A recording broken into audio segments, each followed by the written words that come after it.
Buenas tardes. Bueno amigos, el día de hoy habíamos quedado tratar un tema interesante. Les saludo, les doy la bienvenida de este pequeño espacio, les comparto la sesión de hoy. Habíamos quedado que íbamos a tratar el tema sobre tercerización laboral. Entonces, voy a hacer unos aspectos preliminares previamente a ingresar a analizar este tema. Como sabemos, esto a modo de introducción, hay relaciones de carácter bilateral, donde encontramos por una parte a un trabajador y por otra parte al empleador. Esta es la relación clásica, binaria, por así decirlo, del derecho laboral. Sin embargo, con el transcurrir del tiempo y con el desarrollo de la globalización y las nuevas formas de contratación laboral moderna, se han establecido relaciones laborales de carácter triangular, es decir, donde hay un trabajador, un empleador y a su vez una tercera empresa de servicios o de obra, que va a ser justamente el outsourcing, que se conoce en inglés como energía o fuente externa de energía, o la empresa tercerizadora. Bajo esa introducción, entonces, podemos decir que la tercerización es un fenómeno que tuvo origen justo en el fenómeno de la globalización, de la descentralización productiva, donde se asigna, se encarga una parte medular o central de la actividad empresarial a agentes externas, es decir, a una tercera persona natural o jurídica, para que se encargue de realizar la obra. Esto va a ser por cuenta propia, con sus propios medios, recursos técnicos, financieros y materiales, y además va a ser responsable por los resultados que se obtengan. Asimismo, también va a ser responsable con sus obligaciones sociolaborales de los trabajadores. Vale decir, entonces, decimos que la tercerización tiene como objetivo, como finalidad, que la empresa principal desplaza, cede, transfiere parte de su proceso productivo a terceras personas naturales o jurídicas, para que se asuman de manera íntegra parte de ese proceso productivo. Y esto va a ser por cuenta y riesgo de la empresa tercerizadora, como ya les había referido. Entonces, la finalidad es justamente de optimizar los recursos.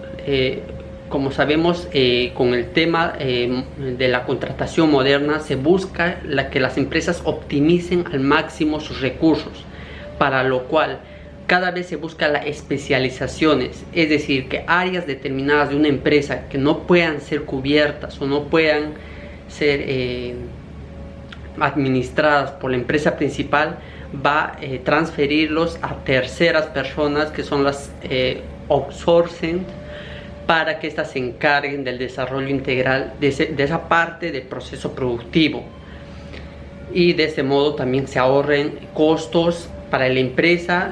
Y este tipo de contrato, precisando que es un tipo de contrato civil, es un contrato mercantil empresarial, no es un contrato laboral, justamente porque el contrato se establece entre la empresa tercerizadora, que es la empresa externa, y la empresa principal.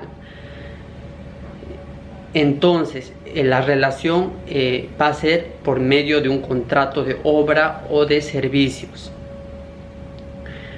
Como referí los antecedentes, podríamos remontarnos de manera quizás un poco más general después de la década de la Segunda Guerra Mundial, donde con el proceso de la industrialización, justamente las empresas buscan que los trabajadores, o mejor dicho, agrupar la mayor cantidad posible de actividades en una sola empresa, para evitar justamente que se contraten a proveedores. Pero posteriormente, este proceso con el tema de la globalización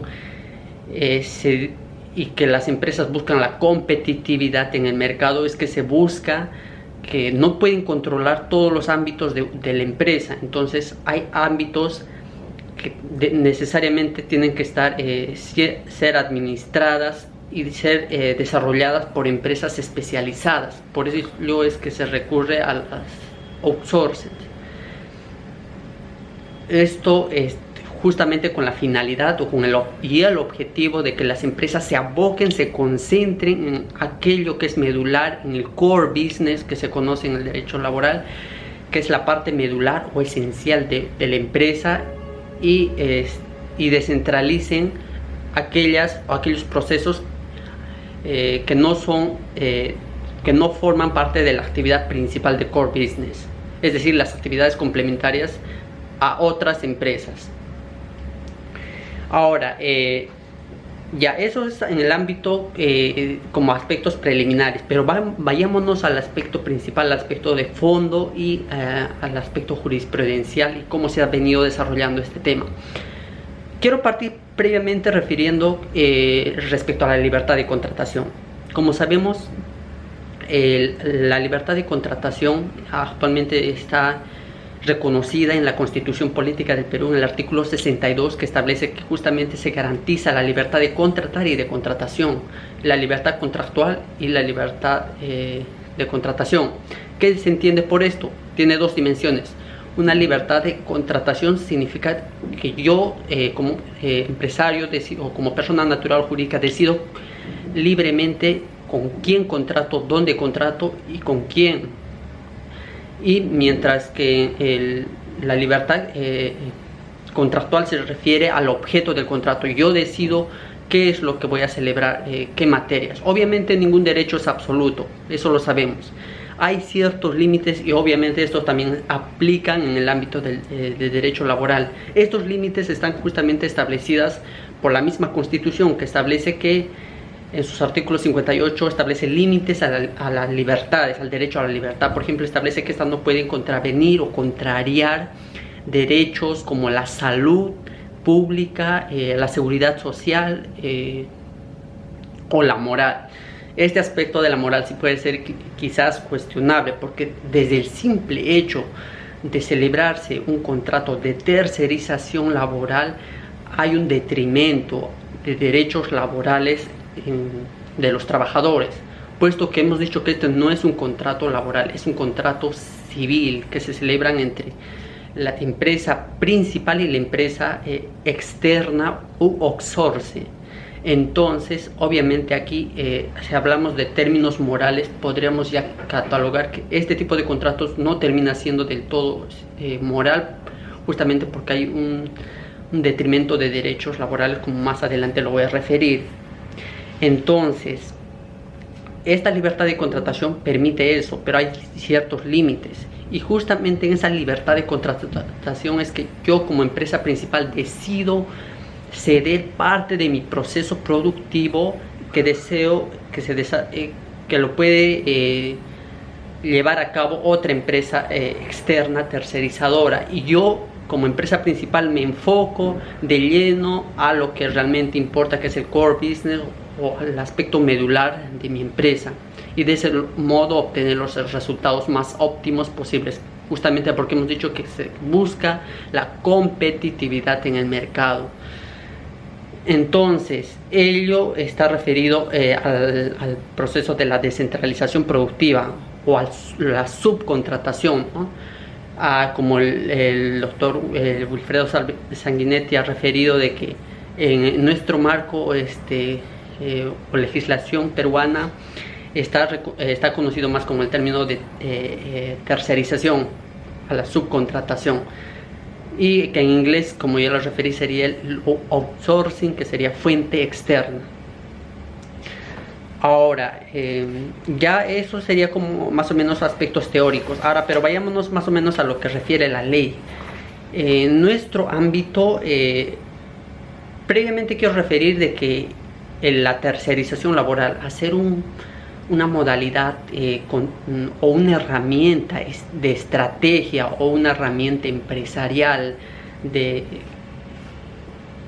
de organización estructural, de organización empresarial, que es una herramienta utilizada básicamente por las empresas, se ha llevado de diferente forma en esta parte del continente. Por ejemplo, tenemos en el caso de Uruguay donde hay mayor libertad, donde se permite la tercerización incluso de las actividades principales de la empresa.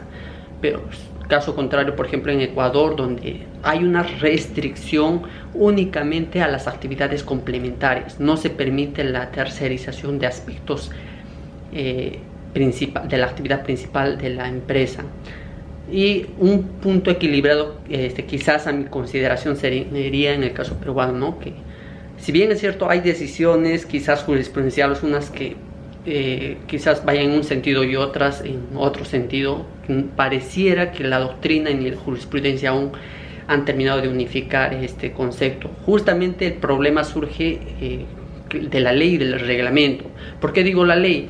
Porque la ley 29245, que es la ley que recoge la tercerización laboral desde el año 2008, que entró en vigencia, es que reconoce de que la tercerización es aquel fenómeno en el cual una empresa principal decide transferir, ceder parte de su proceso productivo, pero de aquellas actividades que son complementarias.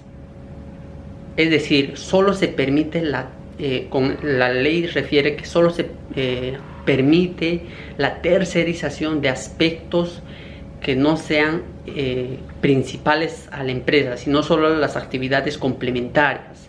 Sin embargo, el reglamento de esta referida ley establece un margen más amplio, puesto que establece de que la tercerización también abarca respecto a las actividades principales de la empresa.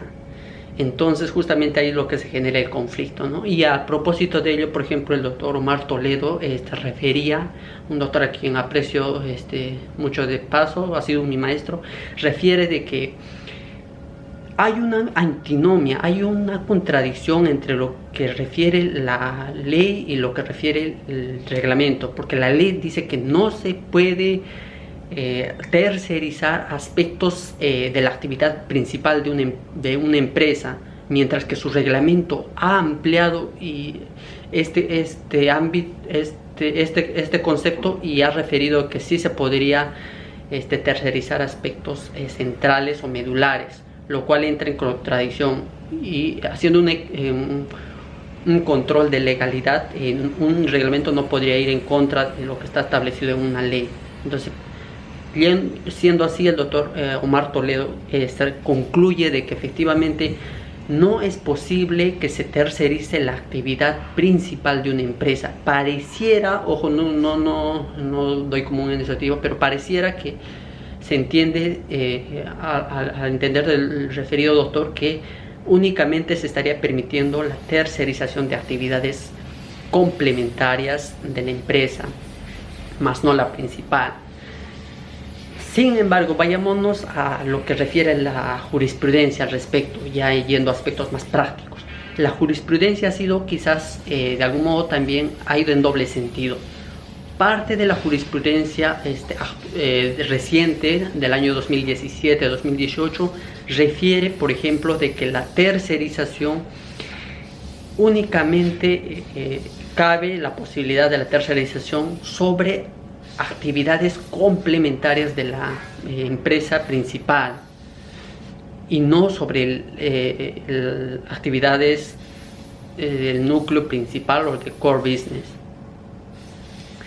Sin embargo, hay otra jurisprudencia reciente que es, por ejemplo, hay una jurisprudencia de Lambayeque, si mal no recuerdo, que es la 724 del 2016, que establece lo contrario. Esto es del año 2018 y refiere de que la tercerización obviamente también es posible que se tercerice las actividades principales de la empresa. Entonces obviamente aquí estamos en una contradicción.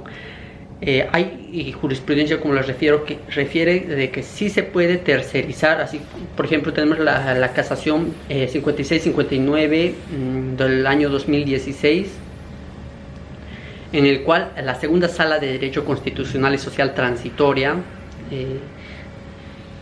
refiere de que no es posible tercerizar la actividad principal de una empresa. únicamente es posible tercerizar las actividades que son complementarias nada más, la principal no. Y como referí, la sentencia 24724 de 2724-2016 de la Lambayeque refiere que, ojo, ha sido emitido por la misma segunda sala de Derecho Constitucional y Social Transitoria en el año 2018, refiere de que sí es posible, o sea, hay una contradicción ahí, obviamente. Entonces, pareciera que el tema no ha quedado claro en definir si efectivamente es posible tercerizar la actividad principal de la empresa o no. Lo que sí a mi consideración dejo es que hay que diferenciar qué entendemos por empresa, primero empresa principal, actividad principal, operaciones y demás. Por ejemplo, cuando hablamos de empresa principal estamos hablando de que es la empresa que originalmente se abocaba al desarrollo de todo el proceso productivo y que cede parte de ese proceso productivo al outsourcer, que es a la tercerizadora, empresa tercerizadora. Mientras que cuando estamos hablando de core business, se refiere a aquello que es medular, esencial, al núcleo principal de la empresa. Y aquello que en la doctrina dice que aquello que lo distingue de la competencia de otras empresas. Entonces, bajo esa lógica y con los referidos antecedentes, sobre los antecedentes y la finalidad de este tipo de subcontratación laboral, podríamos decir de que la tercerización laboral se ha establecido justamente con la finalidad de que la empresa genere competitividad, ello a partir de ceder parte de su proceso productivo, que puede ser principal, pero no puede ser el core business. No puede ser el core business porque si la empresa transfiere a otras para que se aboque o controle el core business de una empresa, prácticamente esa empresa estaría reemplazando a la empresa principal, lo cual no es definitivamente posible y estaría en contra de la naturaleza y la finalidad por la cual ha sido establecido la tercerización laboral. Entonces no es posible que se aboque a aspectos de core business, pero sí aspectos principales. Aspectos principales no es lo mismo que core business. Aspectos principales entendamos como aquellas actividades que son de apoyo al core business o al núcleo. Son actividades secundarias, por así decirlo. Y en un tercer grupo ya estarían las actividades complementarias, que son perfectamente tercerizables. Bajo esa lógica, entonces, somos de la conclusión de que efectivamente la tercerización laboral sí se puede tercerizar aspectos de la actividad principal, más no el core business. El core business no es posible. Y esto se va a discutir justamente cuando hablamos de los beneficios y propiamente de la ley. Y justo ahí voy a ingresar. La ley 29245, que es la ley que regula la tercerización laboral, como ya referí, establece de que ciertos requisitos en las cuales debe concurrir para que estemos frente a una tercerización. Ojo, estos requisitos son más allá de los requisitos formales, ¿no? Que serían la inscripción en el registro de personas tercerizadoras, de empresas tercerizadoras, del señalamiento del contenido del contrato, ¿no? Obviamente en el contrato se tiene que señalar de modo expreso cuáles son, en este caso, el objeto del contrato, el contenido, se señala, identificar a las partes, ¿no? Que es la empresa principal y la empresa tercerizadora, ¿no? Y qué tipo de actividad va a desarrollar, puede ser de obra o de servicio, ¿no? Ahora, pero cuando yo me refiero a los requisitos, estos son requisitos indispensables que tienen que tener la relación para que sea regida bajo el marco de la tercerización laboral. Estos requisitos son los siguientes. Por ejemplo, tiene que sí o sí establecerse que haya una asunción por cuenta propia y por riesgo y cuenta propia de la empresa. Es decir, la empresa tercerizadora asume por cuenta propia y por riesgo propio esa parte del proceso productivo de la empresa principal. Tiene que haber autonomía empresarial entre la empresa principal y la empresa tercerizadora.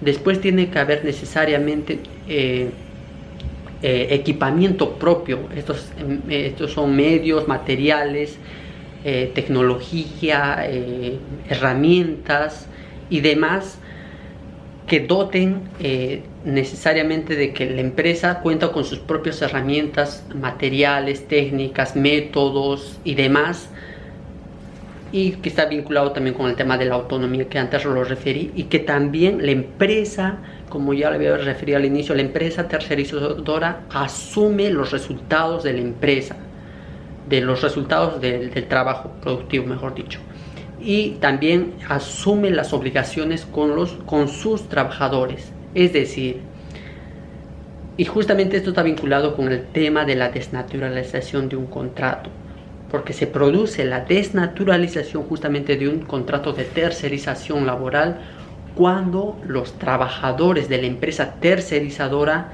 están siendo subordinados o están bajo subordinación de la empresa principal, lo cual no debería ocurrir, porque los trabajadores, hemos dicho que la empresa tercerizadora asume el proceso productivo por cuenta propia y también asume los resultados, asume sus propios medios tecnológicos, materiales, herramientas y demás. Por lo tanto, todos los trabajadores están exclusivamente bajo subordinación de la empresa tercerizadora o outsourcing. No podría estar estos trabajadores bajo subordinación de la empresa principal. Entonces, bajo esa lógica, decimos que hay desnaturalización cuando estos trabajadores están bajo la subordinación de la empresa principal, o cuando la empresa principal facilita o brinda las herramientas, materiales o métodos, tecnologías y demás a la empresa tercerizadora, o asume los resultados del proceso productivo, o se acredita en el plano fáctico, en aplicación justamente del principio de primacía de la realidad, que la empresa principal no hay autonomía respecto con la empresa tercerizadora, sino que está subordinada a la otra. Entonces, esos son los requisitos indispensables que tienen que concurrir, que sí o sí la empresa tercerizadora tiene que tener autonomía empresarial, hemos dicho, medios propios, herramientas, materiales, todo. Respecto a este segundo punto de los medios, elementos propios, estos no tienen que concurrir de manera conjunta, de manera obligatoria todas. Puede concurrir una, o sea, puede que la empresa tenga materiales propios, pero no tenga, digamos, los demás métodos y demás. Puede ocurrir, por ejemplo, en el caso práctico de que una empresa tercerizadora cuente con personal propio, pero no tenga local, así que tenga que alquilar el local, o que tenga que alquilar algún tipo de herramienta y demás, pero todo esto tiene que estar bajo la administración de la empresa tercerizadora. Entonces, estos requisitos, como ya les referí, que la empresa tercerizadora asuma la empresa tercerizadora asuma por cuenta propia los resultados de la empresa, que cuenta con sus propias herramientas, materiales, métodos, instrumentos y demás, que haya autonomía empresarial y que no exista subordinación, lo que equivale, y que también asuma los resultados del proceso productivo. Estos requisitos tienen que concurrir la jurisprudencia ha dicho, de manera copulativa, para que se establezca efectivamente si estamos frente a una tercerización y no a una desnaturalización, porque es frecuente que en el plano práctico, en el plano de la realidad, se produzca la desnaturalización de contratos de tercerización, justamente porque no se acredita o no hay concurrencia de estos requisitos. Ahora, punto aparte, quiero referir respecto al grupo empresarial. Hay una resolución de la cuarta sala de Lima, por ejemplo, que refiere de que es posible que haya tercerización respecto de empresas que no tengan autonomía, mejor dicho, respecto a aquellas empresas que tengan vinculación o vinculación empresarial. Sin embargo, hay parte ¿y qué es lo que refiere esta sala? Dice que la ley dice, lo que refiere expresamente, dije, la ley no permite o no señala que en ningún caso prohíbe que las empresas que tengan vinculación empresarial o de coordinación empresarial o grupo empresarial, como quieran llamarlo, puedan celebrar entre ellas contratos de tercerización laboral. Sin embargo, hay que ser un poco críticos con esto, porque justamente el contrato de tercerización laboral, lo que se busca es que estas cláusulas no son de manera taxativa, son números clausus, sino es abierto la posibilidad.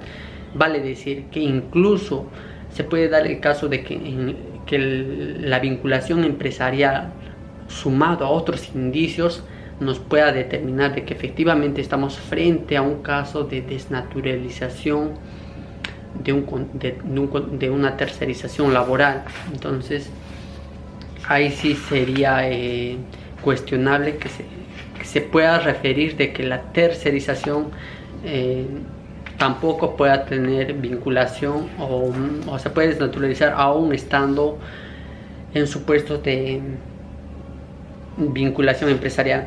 Entonces, ¿cuáles son los supuestos de desnaturalización? Justamente se establece de que, como ya lo referí, en el plano ya práctico hay sentencias, muchas sentencias a nivel de las Cortes Superiores y Corte Suprema que refieren, y también a nivel del Tribunal Constitucional, que refieren, por ejemplo, el tema de la asignación, como les referí, de personal, pero este personal va a estar bajo la subordinación de la empresa principal y no... y esto se acredita, por ejemplo, digamos, con certificados médicos ocupacionales que pueda otorgar la empresa principal a la empresa tercerizadora, lo cual también se puede acreditar mediante quizás el otorgamiento de herramientas, de materiales, que es lo más usual que se ha ocurrido en la práctica, que haciendo una labor inspectiva por parte de SUNAFIL se encuentre que las empresas tercerizadoras cuenten, digamos, que los trabajadores estén utilizando, digamos, herramientas, incluso uniformes con el logo de la empresa principal, lo cual desnaturaliza. Así también puede darse el caso de que la empresa principal envíe correos, órdenes a los trabajadores. Hemos dicho que no tiene que haber ningún tipo de vinculación entre la empresa principal y los trabajadores de la empresa tercerizadora, son aparte. Por eso hemos dicho autonomía empresarial, y esta autonomía es absoluta, no hay margen de discusión. Lo que sí se podría discutir, y que de hecho hay decisiones de la Corte Suprema, es respecto a la entrega de materiales.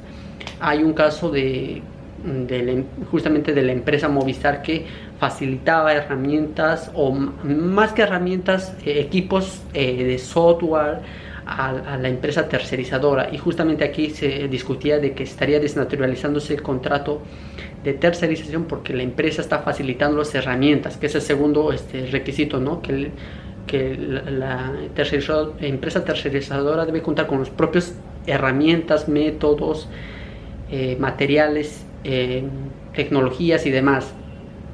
Pero en este segundo punto hemos dicho que tampoco es obligatorio que concurran todos estos requisitos, estos presupuestos, es decir, que la empresa tenga necesariamente sus herramientas propias, materiales, tecnologías, todo. Basta que concurra uno de ellos. Ahora, respecto a este punto, la jurisprudencia vinculante ha establecido con un carácter quizás más flexible, de que incluso hay herramientas, justo en el caso de Movistar, en el cual había facilitado software a la empresa tercerizadora, pero este software no se podía conseguir por así decirlo, en el mercado. Necesariamente era un secreto industrial que necesariamente y únicamente lo contenía la empresa, en este caso Movistar, y que sí o sí tenía que facilitar para el logro de los resultados a la empresa, mejor dicho, para el desempeño de sus funciones a la empresa tercerizadora, lo cual no se desnaturalizaba. Entonces, para analizar el tema de desnaturalización, no basta que se acredite ciertos indicios, tiene que acreditarse efectivamente que hay una manifestación por parte de las empresas de que están obrando de manera fraudulenta, al margen de la ley, simulando un contrato de tercerización laboral, cuando en el plano de la realidad, en el plano fáctico, estamos frente a un contrato laboral. Entonces, ¿qué pasa cuando se desnaturaliza el contrato de tercerización? Todos los trabajadores que están bajo subordinación de la empresa tercerizadora pasan automáticamente a la planilla de trabajadores, pero de la empresa principal. Entonces le corresponde todos los beneficios de ley como trabajador de la empresa principal, y también el tema de la permanencia y estabilidad.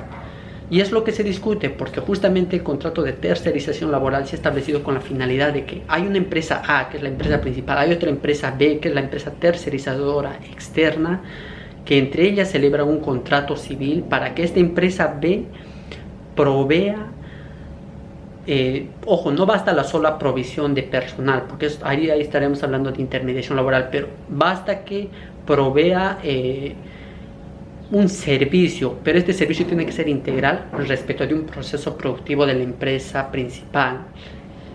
Pero cuando se establece este tipo de contrato, hemos dicho de locación de servicios, que incluso se puede establecer pactos de exclusividad entre estas empresas, para que únicamente